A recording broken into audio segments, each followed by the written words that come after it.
ભાવનગર શહેર બાદ હવે જિલ્લામાં પણ રખડતા ઢોરનો ત્રાસ યથાવત. પાલિતાણા શહેરમાં રખડતા ઢોરનો આતંક આવ્યો સામે. ગઈકાલના રોજ પાલિતાણાના પરિમલ વિસ્તારમાં રખડતા ઢોરે વાહન ચાલકને લીધા અડફેટે. વાહન ચાલક અને મહિલા સહિત 2 લોકોને ઈજાઓ પહોંચતા સારવાર અર્થે હોસ્પિટલ ખસેડવામાં આવ્યા.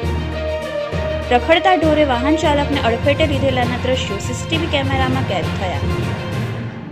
નગરપાલિકા દ્વારા રખડતા ઢોરને પાંજરે પૂરવામાં આવે તેવી લોક માંગ ઉઠી. Reporter Ketan Rathod, Yashvi Gujarat news, Palitana.